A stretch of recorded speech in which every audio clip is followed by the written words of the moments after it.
শুরু, সেটা হলো হৃদরোগের বিভিন্ন মানে অবস্থায় আমার কি কি করণীয় আছে। আমরা মস্ত আমরা আমাদের হৃৎপিণ্ড সম্পর্কে জানলাম। তো হৃৎপিণ্ডের মধ্যে এখন কথা হলো, যদি কোনো সমস্যা দেখা দেয় বা এই হৃদ নিয়ে যদি কোনো মানে হৃৎপিণ্ডের যদি কোনো সমস্যা দেখা যায়, সেগুলোর ক্ষেত্রে কি কি রোগ হতে পারে, কি কি প্রতিকার প্রতিরোধ আছে, সেগুলো সম্পর্কে আমরা জানবো। তো এক্ষেত্রে দেখো, প্রথমে আছে বুকে ব্যথা, চেস্ট পেইন। তো বুকে ব্যথার ক্ষেত্রে তোমার দেখা যাচ্ছে নানা কারণে বুকে ব্যথা হতে পারে। আমাদের কথা হলো, আমরা বুকে ব্যথা হলেই ধরে নেই দেখা যাচ্ছে হৃদরোগ হয়েছে, কিন্তু দিন শেষে কিন্তু বুকে ব্যথা মানে হৃদরোগ না।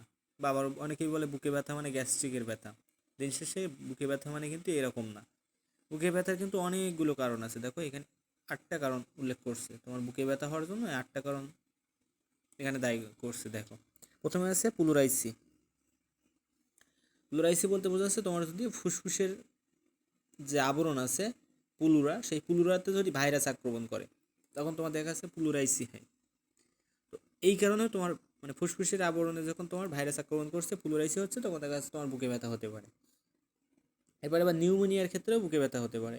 অর্থাৎ তোমার ফুসফুসে যখন ব্যাকটেরিয়া সংক্রমণ করে, অর্থাৎ দেখো এটার ক্ষেত্রে কিন্তু ব্যাকটেরিয়া সংক্রমণ করলে তখন দেখা যাচ্ছে তোমার আগেরটা ছিল ভাইরাস প্লুরাইসি, আর নিউমোনিয়ার ক্ষেত্রে ব্যাকটেরিয়া আক্রমণ করে। এই ক্ষেত্রেও কিন্তু তোমার যে প্লুরাই যন্ত্রণার কারণে কিন্তু তোমার বুকে ব্যথা হতে পারে। একইভাবে করোনারি মানে পালমোনারি এম্বোলিজম আছে। তোমার দেখা যাচ্ছে সন্ধিদেশ থেকে বা নিম্নাঙ্গের অংশ থেকে শিরা থেকে দেখা যাচ্ছে রক্ত জমাট বেঁধে সেগুলো ফুসফুসে চলে যাচ্ছে, এবং দেখা যাচ্ছে পালমোনারি ওখানে ইনফেকশন সৃষ্টি করছে। এসব কারণে বুকে ব্যথা হতে পারে। এরপরে আছে কস্টোকন্ড্রাইটিস, অর্থাৎ পশুকা আর বস্তাক্ষীর তরুণস্থির সংযোগস্থলে প্রদাহ। অর্থাৎ বিষয়টা কীরকম, তোমার ধরে নাও এখানে তোমার বডির মিড পয়েন্ট বরাবর দেখা যাচ্ছে এখানে তোমার স্টারনাম থাকছে। তো সাপোজ এটা তোমার এখানে তোমার স্টারনাম থাকছে, তো স্টারনামের ক্ষেত্রে এটা স্টারনাম অ্যাঙ্গেল। এখানে তোমার এরকমভাবে প্রত্যেকটা জায়গায় এরকম রিবস যুক্ত থাকে, অর্থাৎ যেটা তোমরা পশুকা বলো বা পাজর বলো। তো সাপোজ এই যে রিবসগুলো যুক্ত আছে, এই রিবস যুক্ত থাকার এই শুরুর এই অংশটা এখানে দেখা যাচ্ছে তোমার কার্টিলেজ থাকে, হায়ালিন কার্টিলেজ থাকে। তো এইখানে তাহলে এটা এটা যেহেতু মানে সলিড, এই কারণে আমরা উচ্চারণ করি কষ্ট। যত এটা বোনস, এই কারণে কষ্ট। আর এখানে যেহেতু এটা হলো তোমার কার্টিলেজ থাকছে, এই কারণে এটা উচ্চারণ করি হলো কন্ড্রো। তাহলে কষ্ট কন্ড্রাইটিস, অর্থাৎ এইখানে যখন তোমার প্রদাহটা হচ্ছে, অর্থাৎ পশুকার বস্তাক্ষীর সংযোগস্থলে যখন তোমার প্রদাহটা হচ্ছে। আচ্ছা, এরপরে এরপরে আছে তোমার পশুকার ভাঙন বা পেশিটান। অর্থাৎ তোমার তীব্র বুকে ব্যথা হবে, নাড়াচাড়া করতে কষ্ট দেবে। অর্থাৎ তোমার যে রিবগুলো আছে সেক্ষেত্রে যদি কখনো সেখানে ফ্র্যাকচার দেখা যায় বা মাসেলে যদি কখনো টান পড়ে। তো এরপরে আছে স্নায়ু চাপ। স্নায়ু মূলে তোমার হাড়ের চাপ পড়ে দেখা যাচ্ছে তখন ঊর্ধ্ববাহুতে তোমার ব্যথা হতে পারে বা বুকেও ব্যথা হতে পারে। পিত্ত পাথরে যখন হয়, অর্থাৎ গল স্টোন যদি হয়, সেক্ষেত্রে তোমার দেখা যাচ্ছে বুকে ব্যথা হতে পারে। এর পাশাপাশি দুশ্চিন্তা আতঙ্কগ্রস্ত হলেও দেখা যাচ্ছে সেক্ষেত্রে কিছুক্ষণের জন্য দেখা যাচ্ছে বুকে ব্যথা হতে পারে। তো এইগুলো হলো তোমার বুকে ব্যথার অনেকগুলো কারণ। এরপরে যদি আসি কার্ডিওভাস্কুলার রোগ বা কার্ডিওভাস্কুলার ডিজিজ, বা এর আরেকটা নাম হলো হার্ট ডিজিজ বা হৃদরোগ। আচ্ছা, তো এই ক্ষেত্রে অর্থাৎ তোমার বুঝতেই পারছো, অর্থাৎ তোমার হৃৎপিণ্ড আর এর রক্তনালীর কোনো রোগকে বলা হচ্ছে কার্ডিওভাস্কুলার রোগ। অনেক সময় হৃদরোগও বলা হয়। তো এক্ষেত্রে তোমার বিভিন্ন জায়গায় হতে পারে, কার্ডিওমেগালি হতে পারে, অর্থাৎ হৃৎপিণ্ড যখন বড় হয়ে যায় তখন সেটাকে আমরা বলি কার্ডিওমেগালি। এর পাশাপাশি তোমার করোনারি ধমনির মধ্যে কোনো প্লাগ সৃষ্টি হয়ে দেখা যাচ্ছে ব্লক হয়ে যেতে পারে। এরকম অনেকগুলো হতে পারে। এগুলো মূলত তোমরা পড়ে নিতে পারবে, এখানে আমি বেশি আলোচনা করব না। জাস্ট পরীক্ষায় যেগুলো আসার মতো সেগুলো একটু ফোকাস দেই। এখানে দেখা যাচ্ছে তোমার কি হয়, মানে হৃৎপিণ্ড দেখা যাচ্ছে যে রক্ত সরবরাহকারী যে করোনারি ধমনী সংকীর্ণ হয়ে যায়, ফলে হৃৎপেশিতে পুষ্টি এবং অক্সিজেন সরবরাহ বাধাগ্রস্ত হয়, তখন দেখা যাচ্ছে করোনারি হৃদরোগ হয়। তো করোনারি হৃদরোগের আরেক নাম হলো ইস্কিমিয়া। মাথায় রেখো, করোনারি হৃদরোগের আরেক নাম হলো ischaemia. Angina, heart attack, heart failure, এগুলো হলো করোনারি ধমনির অস্বাভাবিকতার কারণে সৃষ্ট করোনারি হৃদরোগ। তাহলে করোনারি হৃদরোগের উদাহরণ কী কী? তোমার angina, heart attack, heart failure. মাথায় রেখো, এর মধ্যে কিন্তু স্ট্রোক এখানে উল্লেখ নেই। মাথায় রেখো, অপশন তৈরি করতে পারে। অর্থাৎ তোমার ধরে নাও এই একটা ধমনী, তোমার হার্টে এই একটা ধমনী, এখন এর মাঝখানে দেখা যাচ্ছে এই যে তুমি যে ফ্যাট জাতীয় পদার্থ খাচ্ছ, এই ফ্যাট জাতীয় পদার্থ দেখা গেলো এইখানে তোমার এরকম জমা হয়ে গেছে। একেবারে এই সাইডে জমা হয়ে দেখা যাচ্ছে এরকম পটটা বন্ধ হয়ে গেছে। দেখা যাচ্ছে এই পথ দিয়ে ব্লাড যাচ্ছিলো, এখন এই আর আগের মতো ব্লাড ফ্লোটা হচ্ছে না, দেখা যাচ্ছে এখানে বাধা পাচ্ছে। তখন দেখা যাচ্ছে তোমার এই যে ধমনীতে যে প্লাক সৃষ্টি হয়েছে, বা এটাকে আমরা আরেকটা নাম বলি, দেখো অ্যাথারোস্ক্লেরোসিস বলি। তো এখানে জমা হয়ে গেছে, এই কারণে দেখা যাচ্ছে তোমার ব্লাডটা আগের মতো পাম্প করতে পারছে না। তখন দেখা যাচ্ছে তোমার কি হয়, তখন এই যে করোনারি হৃদরোগ বলা হয়, এটাকেই বলা হচ্ছে আর কি। তো এখানে বলা হচ্ছে, দেখো অধিক কোলেস্ট্রলযুক্ত ফ্যাটি অ্যাসিড যখন জমা হয় তখন এটা হয়, এটাকে প্লাক সৃষ্টি হয়, এত শক্ত হয়ে গেলে তখন এটা প্লাক হয়ে যায়। এগুলো পড়ে নিবা, এগুলো নিয়ে আমি আর তেমন আলোচনা করবো না, পুরোটা রিডিং দিবা। এই যেগুলো আছে যেহেতু তোমাদের অল্প পড়া হয়ে যাচ্ছে, তোমরা পুরোটা রিডিং দিবা, প্লাস যে মেন পয়েন্টগুলো আছে সেগুলো মাস্ট পড়বা, মানে ভালো করে পড়বা। যেটা বলছিলাম অ্যানজাইনা, অ্যানজাইনা বা হৃদশুল, এর আরও একটা নাম আছে অ্যানজাইনা পেক্টোরিস। তো সাধারণত অ্যানজাইনাকে আমরা হার্ট অ্যাটাকের পূর্বাবস্থা বলে মনে করি। এই জিনিসগুলো কিন্তু এমসিকিউর জন্য ইম্পর্টেন্ট। অ্যানজাইনাকে আমরা হার্ট অ্যাটাকের পূর্বাবস্থা বলে মনে করি।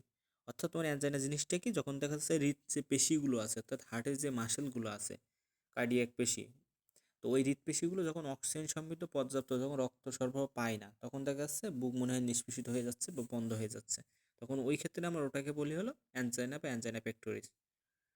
অর্থাৎ তোমার হৃৎপিণ্ড যখন, মানে হৃৎপিণ্ডের মাসেলগুলো যখন পর্যাপ্ত অক্সিজেন পায় না।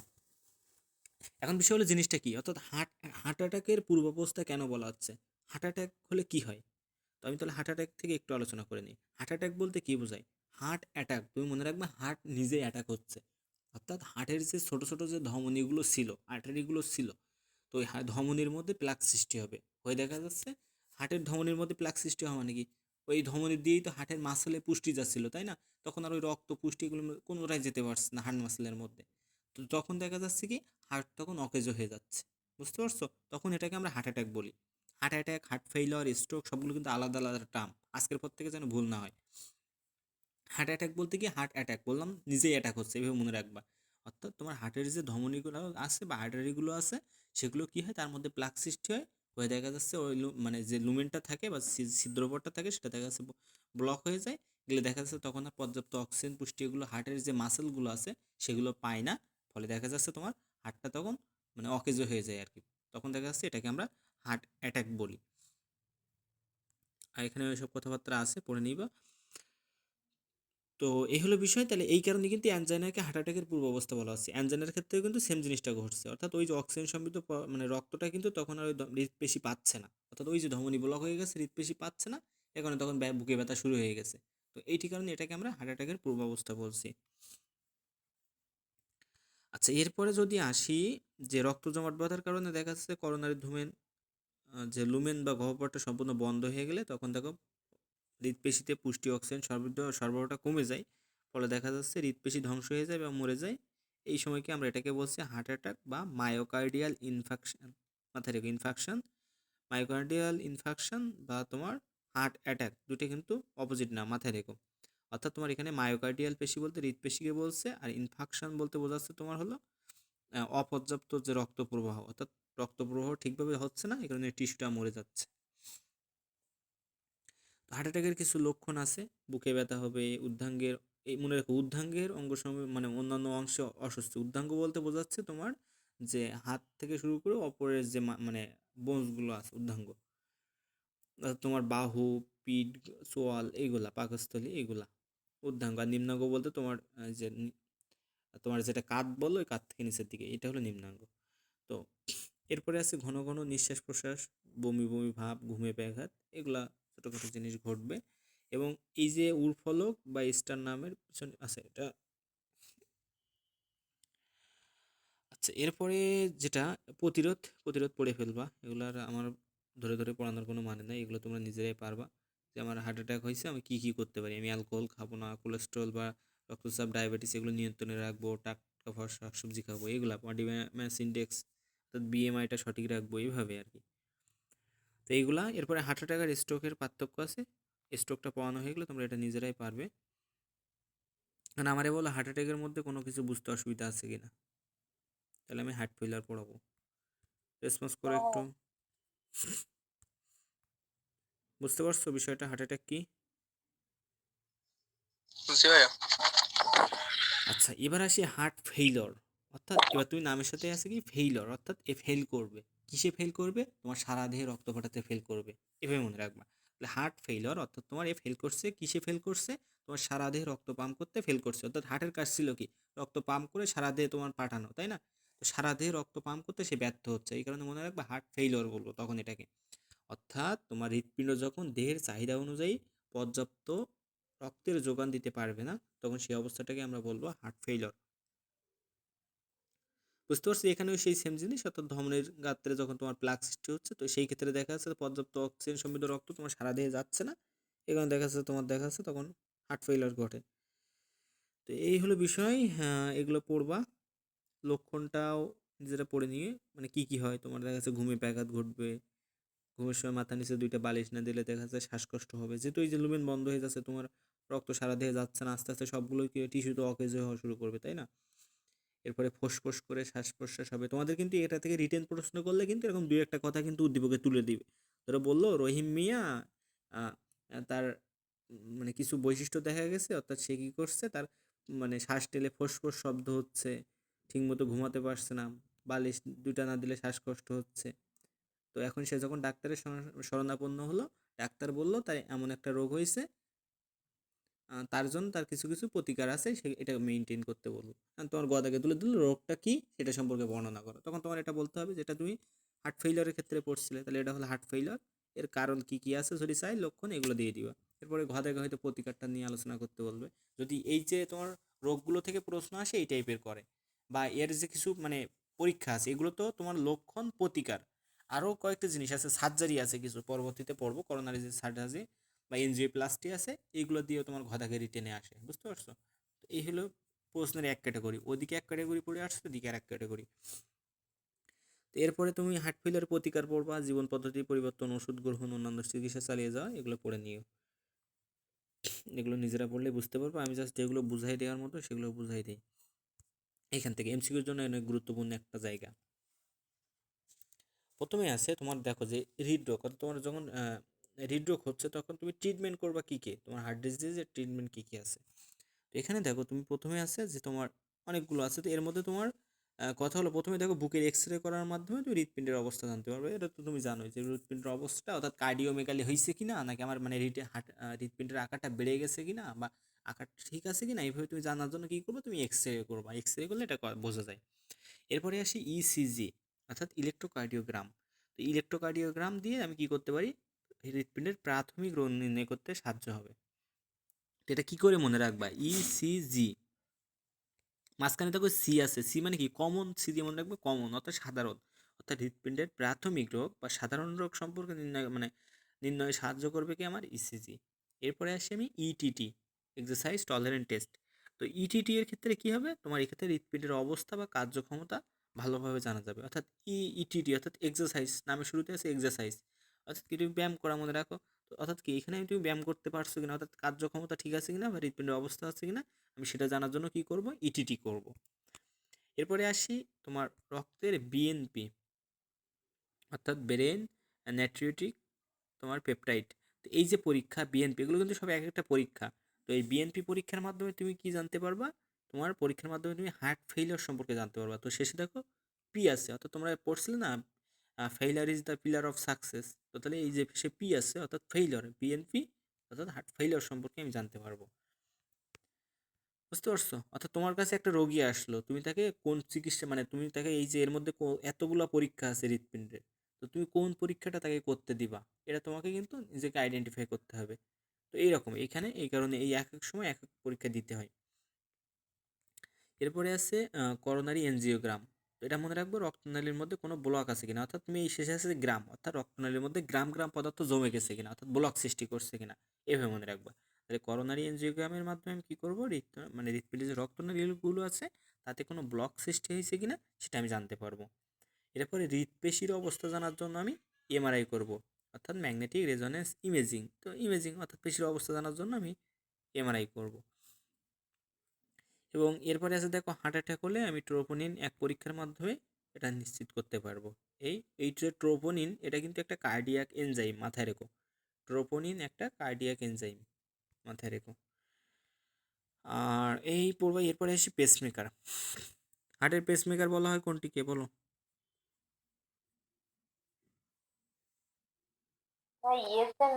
হ্যাঁ, এসি নোটকে মূলত পেসমেকার বলা হয়। পেসমেকার বলতে তোমার ওই যে হৃৎপিণ্ডের যে কার্ডিয়াক ইম্পালস বলছিলাম বা তার যে স্পন্দনের যে ছন্দময়তা সেটা বজায় রাখে, সেটা হলো তোমার পেসমেকার, অর্থাৎ যেটা বৈদ্যুতিক তরঙ্গ তৈরি করবে করে হৃদস্পন্দনটা সৃষ্টি করবে। তো এক্ষেত্রে পেসমেকার দুই ধরনের হতে পারে, তোমার প্রাকৃতিক হতে পারে, যান্ত্রিক হতে পারে। তো প্রাকৃতিক কোনটা, অর্থাৎ যেটা সৃষ্টি করতে তোমাদের দিয়ে দিচ্ছে সাইনো অ্যাট্রিয়াল নোট, এসি নোটকে বলা হয় প্রাকৃতিক পেসমেকার। যান্ত্রিকটা কীরকম? যান্ত্রিকটা দেখা যাচ্ছে বর্তমানে মানে চিকিৎসা বিজ্ঞানে দেখা যাচ্ছে পেসমেকার একটা তৈরি করতে সক্ষম হয়েছে, সেটা সামনে চিত্র দেখতে পারবে। পেসমেকার একটা চিত্র তৈরি করতে সক্ষম হয়েছে, এই যে দেখো, এই পেসমেকার তোমার শরীরের মধ্যে এইভাবে বসাই দিচ্ছে তারা হৃৎপিণ্ডের সাথে। তো যদিও এটা ধাতু, এই কারণে দেখা যাচ্ছে চুম্বক দ্বারা আকর্ষণ করতে পারে, বিভিন্ন মানে সমস্যা আছে এটার ওপরে। তো এই হলো বিষয়। তো এই দুইটা জিনিস, এরপরে আসি এই যান্ত্রিক পেসমেকারের কার্যক্রম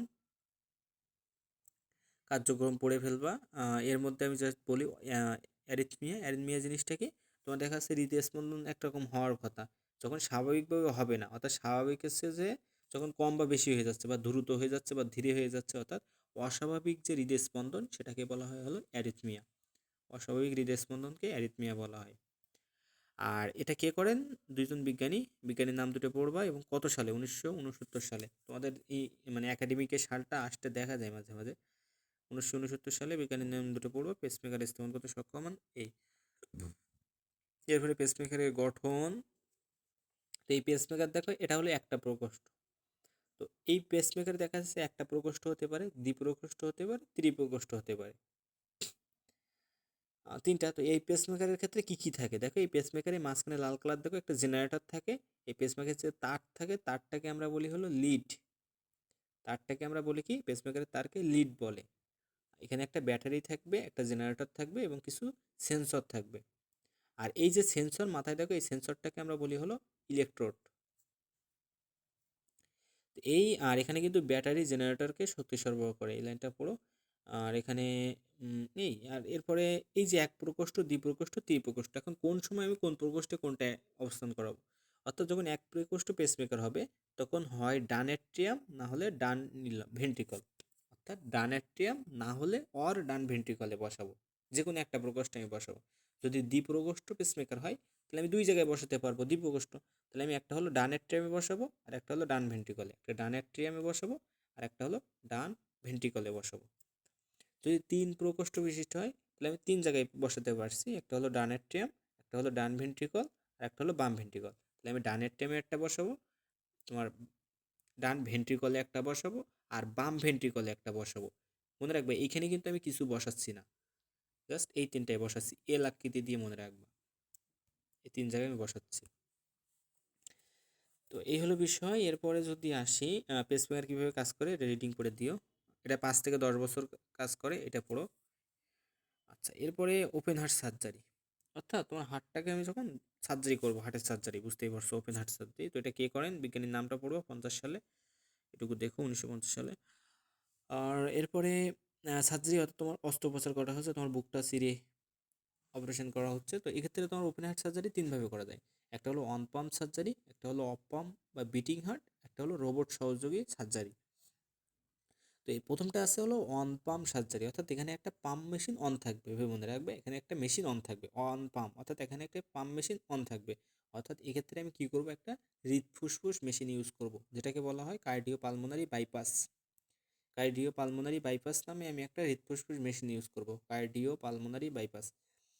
তো এই যন্ত্রটা ইউজ করব, দেখা যাচ্ছে আমি এই যন্ত্রের মধ্যে দিয়ে তোমার দেখা যাচ্ছে কি, তোমার মানে হৃৎপিণ্ডের যে স্বাভাবিক যে ক্রিয়াকলাপ এই যন্ত্রের মধ্যে চলতে থাকবে এবং তুমি এর মাঝখানে তুমি হৃৎপিণ্ডের অস্ত্রোপচারটা করে ফেলবা। দেখা যাচ্ছে এই সময় তোমার হৃৎপিণ্ডের মধ্যে কোনো রক্ত থাকবে না, এই যে কার্ডিওপালমোনারি বাইপাস এই যন্ত্রের মধ্যে তোমার দেখা যাচ্ছে রক্তটা পাম্প হতে মানে মানে ওই যে অক্সিজেন থেকে কার্বন ডাইঅক্সাইড যুক্ত রক্ত হয়, এই যে পুরো প্রসেসটা ওর মধ্যে হবে। অর্থাৎ হৃৎপিণ্ডের মধ্যে কোনো রক্ত থাকবে না এবং হৃদস্পন্দনও হবে না, জাস্ট তখন তোমার হার্টটাকে কেটে অপারেশন করবে। আর অফ পাম্প সার্জারি মানে কি, তোমার এখানে কোনো পাম্প মেশিন লাগবে না, অর্থাৎ এখানে তোমার বিটিং হার্ট থাকবে, অর্থাৎ তোমার হার্টবিট এরকম হার্টবিট হতে থাকবে, এর মাঝখানে চিকিৎসক তোমার অস্ত্রোপচার করে ফেলবে, অপারেশন করে ফেলবে। আর রোবট সহকারী সার্জারি কি, অর্থাৎ তোমার এক্ষেত্রে মানুষ কোনো হাত ইউজ করবে না, রোবট ইউজ করবে, তো সেটা কম্পিউটার দ্বারা তারা নিয়ন্ত্রণ করবে। তো এটা যেহেতু নিখুঁত হয় রোবট দ্বারা, এই কারণে বর্তমানে এটা সবচেয়ে বেশি আর কি জনপ্রিয়। আচ্ছা, এরপরে যদি আসি ওপেন হার্ট সার্জারির পদ্ধতি পড়ে ফেলবা, সাবধানতা পড়ে ফেলবা। এরপরে coronary bypass surgery. Coronary bypass surgery মানে কি, অর্থাৎ তোমার করোনারি ওই যে বললাম লুমেন তোমার বন্ধ হয়ে গেছে কোথাও, সাপোজ এইখানে এই লুমেনটা অকেজ হয়ে গেছে, কারণ হার্টের ক্ষেত্রে তো এটা মানে এটা তো আবার পুনরায় তৈরি হবে না, অর্থাৎ তো আর রিপ্রোডাকশন সম্ভব না। তো এক্ষেত্রে কি হয়, এক্ষেত্রে তুমি পা বা অন্য কোথাও থেকে এরকম ধমনী বা আর্টারি একটু কেটে নিয়ে এখানে লাগাই দিতে হয়, বুঝতে পারছো? অর্থাৎ এক্ষেত্রে বিকল্প পথ সৃষ্টি করতে হয়, বাইপাস মানে বিকল্প, অর্থাৎ করোনারি বাইপাস সার্জারি এক্ষেত্রে তুমি ধমনীর পাশে স্থাপন করে দেখা যায় রক্ত সরবরাহ যাতে হয়, এই কারণে তুমি একটা বিকল্প পথ সৃষ্টি করে দিলে। এটা কিন্তু হার্টের ক্ষেত্রে যেখানে ছিল এভাবে থাকবে, এর মাঝখানে দুই সাইড দিয়ে এভাবে একটা যুক্ত করে দিলা, তো একটা বিকল্প পথ সৃষ্টি করে দিলে। তো এই হলো বিষয়, এতক্ষণ যা বলছিলাম সেম কথাবার্তা। এরপরে যদি এই লুমেনটা তোমার দেখা যাচ্ছে এই যে লুমেনটা বন্ধ হয়ে গেছে, এই লুমেনটা যদি 50 থেকে 70% বন্ধ হয় তাহলে তুমি অস্থির হয়ে যাচ্ছ, মনে রাখবে, তাহলে এটাকে বলা মানে স্থির থাকছো, তখন সেটা হলো স্থির অ্যানজাইনা।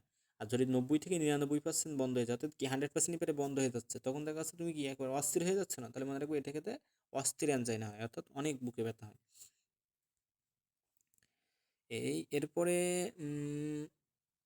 এই তো একটা অপারেশন হলো, মানে এটা তো তুমি কেটে দিয়ে মানে অপারেশন করে ফেলছো, মানে কেটে বাদ দিয়ে আরেক জায়গা থেকে এনে দিচ্ছ। তো এখন কথা হলো, যদি এটা না করে আমি অন্য কোনো প্রসেস অবলম্বন করি, তো সেক্ষেত্রে করা যাবে কি এনজিওপ্লাস্টি, অর্থাৎ বড় ধরনের কোনো তুমি অস্ত্রোপচার করবে না, জাস্ট তুমি ওই লুমেনটা যেখানে প্লাকটা জন্মাইছিল সেই প্লাকটাকে সরাই দিবা। এই প্রসেসটা তোমার দেখা যাচ্ছে লুমেনটা যে উন্মুক্ত করার পদ্ধতি, এটা হলো তোমার এনজিওপ্লাস্টি। এনজিওপ্লাস্টি প্রথম 1977 সালে তোমার দেখা যাচ্ছে এই যে ডাক্তার অ্যান্ড্রে গয়েনজিক এই পদ্ধতিটা সর্বপ্রথম প্রয়োগ করেন। তো এনজিওপ্লাস্টি দেখা যাচ্ছে 4 ধরনের হতে পারে তোমার, 4 ধরনের কি কি, balloon angioplasty, laser angioplasty, coronary atherectomy, আর করোনারি স্টেন্টিং। তো তুমি এটা ব্যাককেল দিয়ে মনে রাখতে পারো, এই যে 4 প্রকার। তো বে দিয়ে বেলুন এনজিওপ্লাস্টি, এ দিয়ে হলো করোনারি অ্যাথেরেক্টমি, ক দিয়ে হলো তোমার করোনারি স্টেন্টিং, আর তোমার ল দিয়ে হলো তোমার লেজার এনজিওপ্লাস্টি। তো এখানে দেখো কয় কয় দুইটা আছে না, তার মানে এই যে করোনারি স্টেন্টিং এটা হলো তোমার অধিক ব্যবহৃত হয়, বুঝতে পারছো? সবচেয়ে জনপ্রিয় হলো করোনারি স্টেন্টিং। আচ্ছা, তো এই হলো বিষয়, প্রত্যেকটার পদ্ধতি এখানে দেয়া আছে দেখো চিত্রের মধ্যে। বেলুন দিয়ে এখানে সরাই দিচ্ছে, এটা লেজার দিয়ে এখান থেকে সরাই দিচ্ছে, এক্ষেত্রে তোমার করোনারির মধ্যে সেম প্রসেস। আর এই যে করোনারি স্টেন্টিং এটা আমরা পড়বো। এই 4টা প্রসেস আছে এখানে বলা, প্রত্যেকটা কি কি হয় এখানে লেখা আছে, পড়লেই বুঝতে পারবা। এনজিওপ্লাস্টির ক্ষেত্রে দেখো কি করছে, এখানে লুমেন জোন ছিল, বাইরে থেকে এই যে একটা ক্যাথেটার, আর এখানে যে স্ট্যান্ড থাকে বাইরের দিকে, ভিতরে থাকে বেলুন, অর্থাৎ তা একটা জালিকা থাকে আর কি, তার ধাতব তারের জালিকা থাকে। তো এই জালিকাটাকে আমরা বলি হলো স্ট্যান্ড। তো এটা কি করা হয়, এখানে ঢুকাই দেওয়া হয়, দেওয়ার পরে বেলুনটা ফুলাই দেওয়া হয়, দিলে দেখা যাচ্ছে এই জালিকাটা এরকম চারি সাইডে সরাই গেল, দেখা যাচ্ছে প্লাগটা কিন্তু এখান থেকে সরে চলে গেছে। তো এখানে তোমার দেখা যাচ্ছে এইটা অটোমেটিক্যালি রেখে দেয় এইভাবে, এই যে জালিকার তামার জালটা দিছে এটা ওইভাবে থেকে যায়। এই হলো প্রসেস এনজিওপ্লাস্টির ক্ষেত্রে। এই এনজিওপ্লাস্টি কিন্তু রিটার্নে আসতে দেখা যায়। এনজিওপ্লাস্টির কিছু উপকারিতা আছে পড়বার, স্বাস্থ্য ঝুঁকি পড়বা। এরপরে আসি স্ট্রোক। স্ট্রোক জিনিসটা কি, স্ট্রোকটা হয় তোমার হলো ব্রেনের, অর্থাৎ এতক্ষণ যেমন হার্টের কোনো আর্টারি যখন তোমার ব্লক হয়ে যাচ্ছিল, তো এরকম যদি কোথাও হয় হৃৎপিণ্ড মানে তোমার ব্রেনের মধ্যে, তোমার ব্রেনের মধ্যে যদি কোনো এরকম আর্টারি ধমনী তোমার দেখা যাচ্ছে ব্লক হয়ে যায়, তখন কি তোমার মস্তিষ্কে রক্ত সরবরাহটা হবে না, তখন দেখা যাচ্ছে তোমার স্ট্রোক হয়। তো এই জিনিসটা মাথায় রাখবে, স্ট্রোক আর হার্ট অ্যাটাক, এখন কারো কেউ মরে গেলেই বলে হার্ট অ্যাটাক করছে বা হার্ট স্ট্রোক করছে, এইসব কথাগুলো যেন তোমরা এখন না বলো। তোমরা হার্ট অ্যাটাক পড়ছো, হার্ট ফেইলার পড়ছো, তোমরা যে অ্যানজাইনা পড়ছো, তারপরে এখানে তোমরা আবার স্ট্রোকও পড়ছো, জিনিসগুলো কিন্তু মূলত বেসিক জিনিসগুলো কিন্তু ক্লিয়ার হয়েছে।